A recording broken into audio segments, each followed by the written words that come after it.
smell that, guys? That smells like a big game, a big, crucial game. The Juve one, that was a little bit too early on in the season. The Roma one, I'm not convinced that Roma are going to be challenging for the Scudetto. This is going to be the real test of this Kivu Inter team. And of course, Conte's Napoli, who is the real deal, or either of them the real deal, or none of them are the real deal. We'll find out. And today is the preview of Napoli versus Inter. Slightly early preview, earlier than I would have wanted, because on Sky Sport Italia, the predicted lineup's not even out, but I'm away at the weekend from tomorrow, so I won't get time. So this is a slightly earlier preview than usual, but you guys make sure to leave a thumbs up and subscribe to the channel. Let's get into it, not waste any time. What are the news, the team news for Inter? Inter actually were rested today, as reported by FC Inter News. Kivu, they came back the day after, actually, Union Saint-Gilloise from Belgium, so they didn't come back straight the night after. Kivu decided, because of the previous physical work, they will reconvene tomorrow on Friday to train with the full squad. So only one training session, full training session of the squad. And this decision comes after the 7 straight wins and a European away match shortly after the Roma battle. The team needed to be rewarded, at the same time held accountable.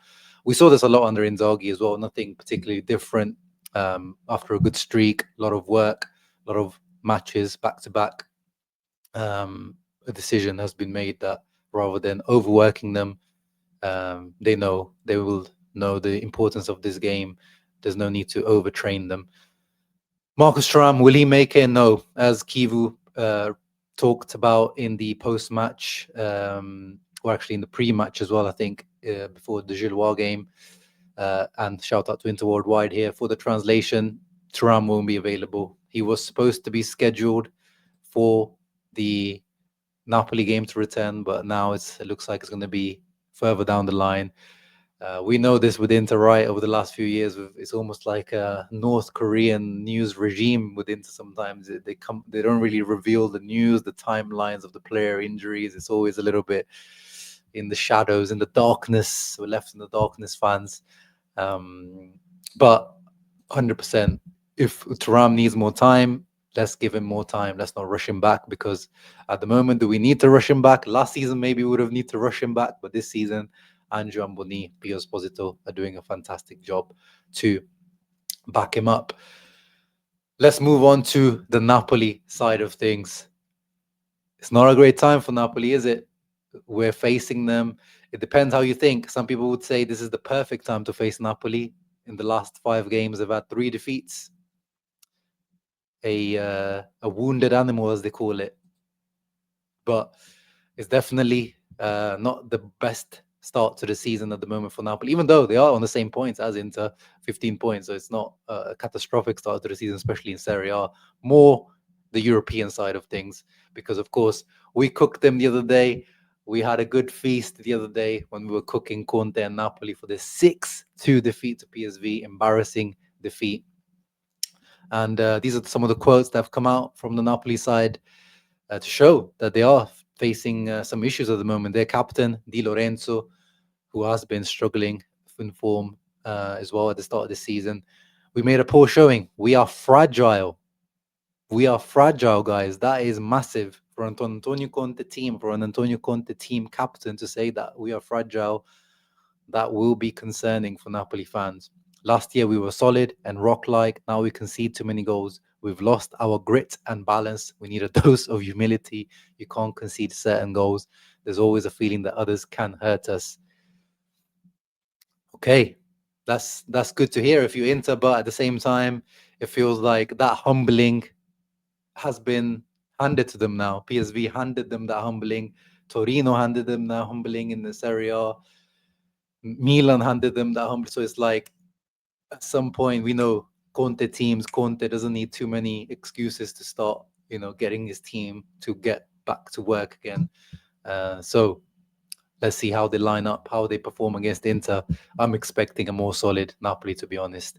Conte, what is he saying? I mean, the only man in the world that has found a way after a summer of signing 8-9 players, spending over 100 million euros, finds a way to complain about it and saying we signed too many players. Of course, I'm being tongue in cheek. I know what he's saying here. He's saying that, bringing in 9 players, that's a lot of players to integrate. But at the same time, uh, we know Conte. We know when the excuses start to come out, it's absolutely hilarious that he's using this as a. He's going to find some ways of being the underdog story, of being finding that this is a difficult job. But this is where you have to be careful though when he starts to find these excuses, these things to use the us against them mentality. This is also when things can start to turn around, or things can go sour like they did at Chelsea and Spurs. But anyway, he said, we have little to say, much to work on. It will take effort this year. We're forced to bring in 9 players, and 9 is too many. So many new faces in this team. It takes time to build the right connection. Last year, we won an incredible championship. Incredible. Everyone went above and beyond their own capabilities. We need to recreate that alchemy. We were obliged to make moves in the market. Last year, we had a very thin squad. Yeah, because you're only playing one competition, so it's a very thin squad. Brought in 9 players, takes time and patience. The veteran who achieved that feat must be good, and we all have to step up, myself first and foremost. And the most important thing will be to integrate the newcomers into the mechanism and the locker room. So yeah, there's also some, things about the new players not really fitting in at the moment. Noah Lang fired shots at Conte, or kind of, said, I've only spoken to him once in the last few weeks.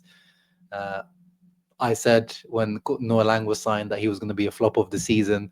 It was between him and Piccoli for me. Of course, you can also say Luis Enrique or Diouf. But in terms of outside of Inter, those were my picks, and I feel like that's still going well. But Lorenzo Luca is also struggling very much at the moment to integrate most of the new signings, really. Even De Bruyne, as much as Napoli fans are defending his performances, he reminds me of a bit like what Conte was trying to do for Eriksen at Inter, to try to mold him into the team, to try to fit the team around him. But the team doesn't look as good with De Bruyne as it did last season, with McTominay as their star man. So there's decisions there to be made. And he's feeling the pressure. He is feeling the pressure because, look, he's not coming to the pre-match press conference tomorrow. He will not be talking. So he's definitely feeling the pressure. Silenzio stampa, as they call it in Italy. Let's get into some of the recent stats for Napoli versus Inter. So this fixture in general, at the moment, it's very balanced. Inter won 2 out of the last 6, drew the last 3 out of 6, and only won. And Napoli only won 1. But if you put it into context, 2 of the wins from Inter came in that awful season of Napoli, when after the Scudetto season they capitulated and became a mid-table team. When, if we look at the last 3 games when Napoli have become good again, you see 1-1, 1-1, 1-1, 3 1-1s in a row. You probably can predict what my prediction is going to be end of this video, right? It's going to shock you. It's going to really, really shock you. But it's a very, very balanced game. Away at the Maradona as well, it's always a very tough day out. And of course, then their fans will want for them to bounce back. But Inter coming off the back of 7 wins in a row, really, really good form, looking really good, finally looking solid at the back as well. Whereas Napoli are 3 losses in the last 5, looking vulnerable at the back. So this is an interesting time to face Napoli for sure. If we look at the predicted lineups, I haven't got, as I said, Sky Sport Italia haven't even come out with their predicted lineups, but I think for both teams, it's pretty much what they got. It's pretty easy to predict the predicted lineups, to be honest. For Inter, as much as I know recently even Zielinski said that, it's nice on the Kivu, all the players, all 22 players feel like starters. He keeps us on our toes. But as the season goes on, just like Inzaghi, but just like every other manager in the world, Kivu's going to have his starting 11 as well. And I think we pretty much know now Kivu's starting 11. If it's a big game in the Serie A, we know it's going to be this midfield. Sucic hasn't made the cut yet as the starter. I think he will start to do it maybe in the second half of the season. He's not there yet. Di Marco is a starter left wing back. Dumfries is definitely the starter right wing back. This is the back 3 at the moment, without question. De Vrij has had his he can have a stinker as well, but his last game is a bit of a stinker. In the big games, it's always a Cherby. And looks like it will be Zomer as well. And up front, this is where, without Turam, maybe you could say there is maybe a doubt between Boni and Pio, but I think because of his characteristics, I think it is and it should be Boni, and it's the same lineup from Gazzetta as well. And I agree with this lineup, 100% agree with this lineup. For Napoli, it's also pretty much confirmed. If Hoyland is fit, that is the big doubt for Napoli in this game. Hoyland, if he's fit, he's going to start because Lorenzo Luca has not been up to par. They might even, force him to play through grit his teeth to force him in this game because Lukaku won't be back minimum until end of November, probably even December, they're saying now. And then in midfield, because Lobotka is out, massive miss, and probably their most key player in terms of, he is there, like, anchor in midfield. That's like us missing Hakan, but they have kind of a ready-made backup in Gilmour, but not to the level of Lobotka. But aside of that, the injury concerns make this the starting 11. So yeah, for them, Lobotka, Rahmani, and Lukaku are the big misses. Juan Jesus has been playing recently, but I think Buongiorno will come back. He did have a stinker against PSV, but I think in theory this should be the best lineup for Napoli. And Milinkovic-Savic has now overtaken Meret as the starting goalkeeper, with Spinazzola becoming the starting left back.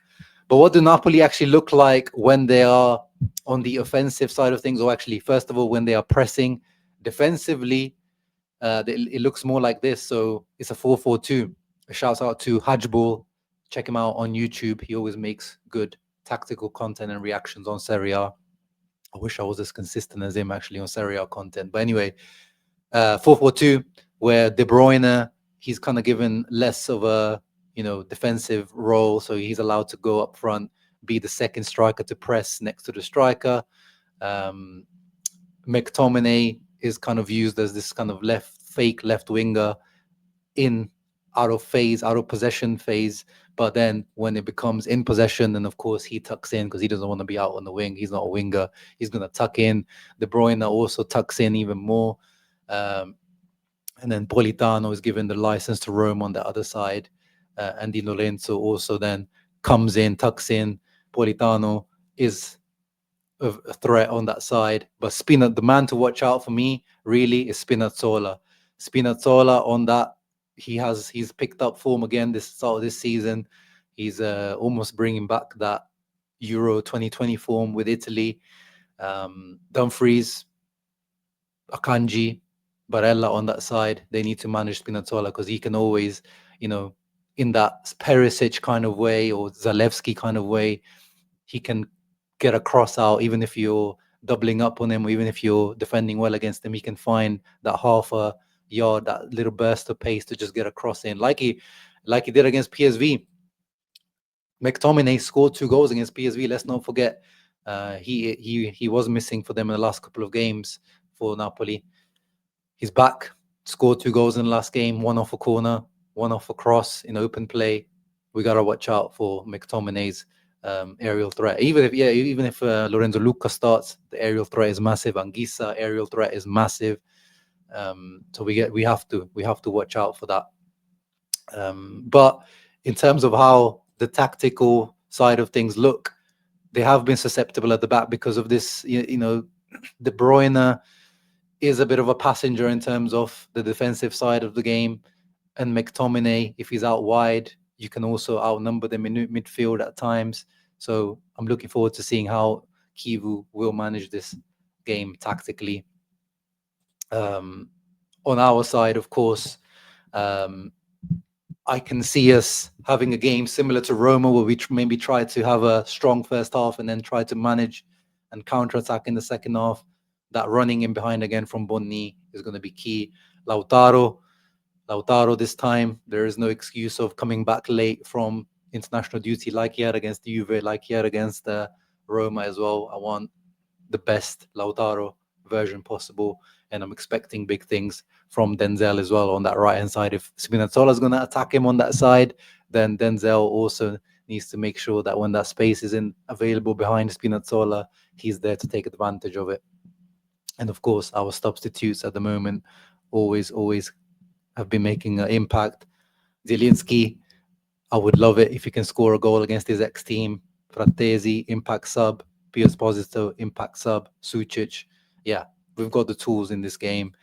Overall, I don't think it's going to be as a intense game maybe as the Roma one. I feel like that one, because after the international break, teams can be a little bit disjointed.